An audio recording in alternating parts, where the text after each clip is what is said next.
책을 이제 목요일 날 만나서 이제 어떻게 이 책을 발표할 것인가에 대해서 얘기를 해봤는데 다른 조들이 다 이렇게 읽은 부분들을 좀 요약 내지는 그런 이렇게 우리 클래스 분들의 생각 이런 것들을 할 것 같아서 저희는 좀 더 제 위주로 좀 관심이 좀 가는 북한에 대해서 사실 저희도 이 책을 읽으면서 좀 공감했던 게 좀 약간 북한에 대한 좀 편견이라든지 북한이 그냥 그때 아까 훈이 형이 얘기했던 것처럼 오전에 되게 단지 저도 되게 나쁜 나라 그냥 정말 아무 체계도 없고 되게 그냥 국가라고 부를 수 있나? 이런 그랬는데 사실 북한도 나름대로의 역사가 있고 나름대로의 정당성을 확보한 그게 이제 잘 이루어지지 않은 이념과 이제 현실 사이에서 이루어지지 않은 안타까운 모습을 보면서 좀 우리가 북한에 대해서 좀 제대로 알지 못했구나 이런 걸 많이 느꼈는데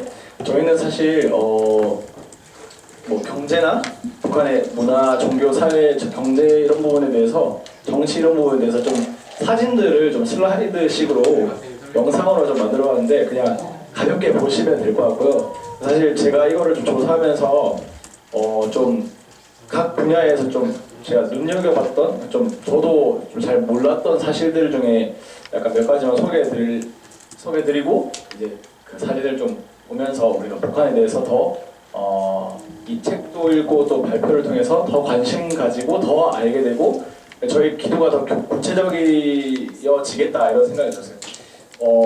정치에 대해서는 짧게 여러분들 이미 아실 수 있지만 북한의 정치 정당은 유일 집권당으로 조선노동당이라는 정당 하나 더 있어서 아까도 슬라이드에서 봤었는데 찬성을 투표해라 이런 투표 공보 선거 공보 그런 게 있었는데 제가 좀 봤던 것 중에 지금의 집권을 하고 있는 김정은 뭐라 해야 되죠? 하여튼 김정은 씨가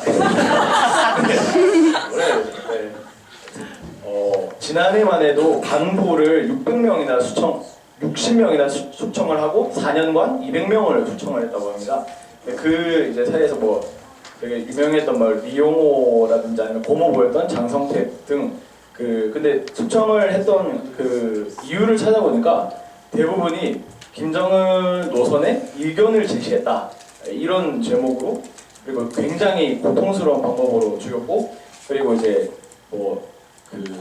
총살을 했는데 기관총으로 엄청 많이 쏴가지고 죄송해요 이런 얘기 안 할게요.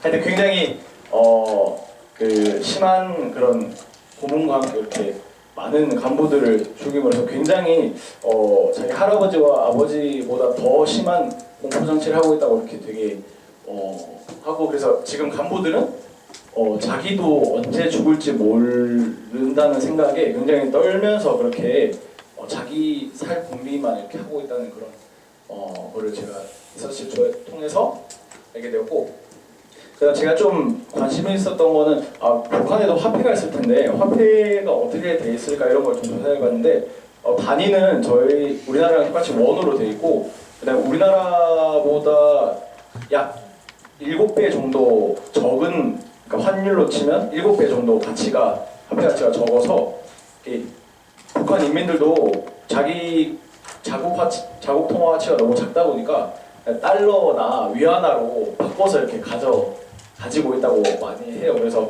위조 지폐를 만들어도 위조 지폐를 만드는 비용이 더 커서 위조 지폐를 안 만드는 나라 세계에서 딱 2개가 있다고 하는데 짐바브웨랑 여기 북한 이렇게 두 나라만 위조 지폐를 만들어도 이게 비용이 더 커서 안 만드는 그런 거의 종이에 불과한 그런 종이가 더 비싸겠죠. 그렇다고 5원짜리 지폐도 있다고 해요. 그래서 되게 신기했고요. 그리고 제가 종교에 대해서는 뭐 저번에 한 번 또 설명을 교수님께서 해주셨는데 제가 기억이 안 나는데 북한의 봉수교회랑 칠골교회가 딱 2개 있다고 하는데 이게 십자가 건물이고 또 목사도 있고 설교도 하고 저기 신도들도 있는데 사실 이거는 이제 관광객들을 위한 눈가리용으로 이렇게 하고 이제 사실상 거기도 김일성을 찬양하는 그런 교회인 걸로 이제 근데 관광객들한테는 우리 북한도 종교의 자유가 있다 이런 식으로 이제 하는 거예요. 그래서 거의 북한은 김정일교 그리고 유일 수령 체제. 그래서 뭐 김일성이 옛날에 모태 신앙이었다고 해요. 부모님이 기독교인이라고 천주교인인지 기독교인인지 그랬는데 이제 이 북한의 이 되게 아이러니하죠. 근데 북한의 이 김일성교가 유일 수령 체제인데 이것도 어찌 보면 이제 많은 전문가들이 기독교의 유일신 체제를 나와서 그렇게 체제 확립을 했다고 이렇게 얘기를 했고요. 제 개인적인 얘기를 하나 하자면 저희 교회에 한번 지금은 이제 안 계신 전도사님이신데 전도사님이 북한 사람이세요. 그래서 북한 한번 설교를 하셨는데 이제 본인이 탈북을 해서 이제 남한으로 왔는데 이제 남한으로 오기 전에는 중국에서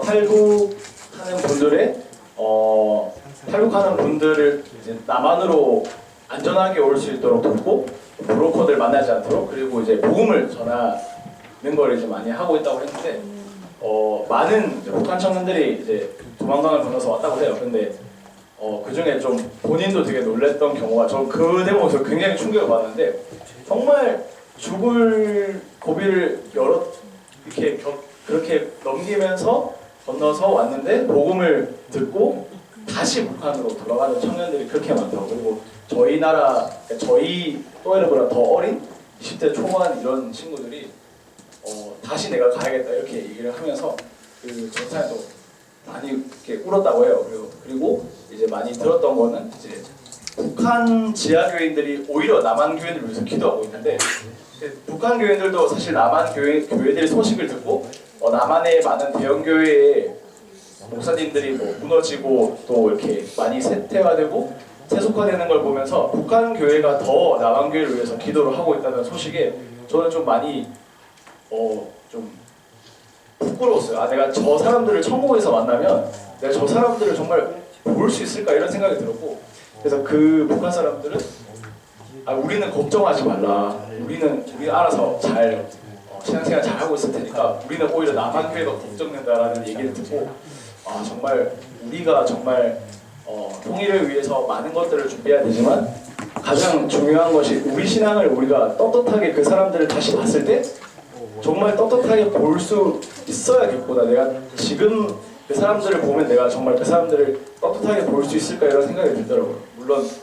다 부족한 약한 사람들이긴 하지만 좀 많이 반성하고 부끄러웠던 것 같아요.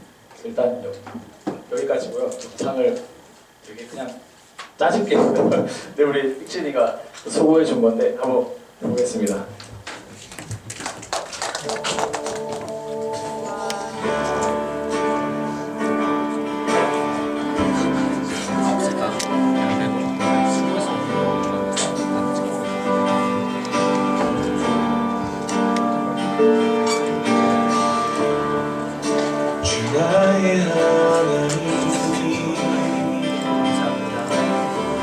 이분도 돌아가셨죠? 주님 앞에 섭니다. 거룩하신 나의 주 이게 화폐예요. 주를 경배하며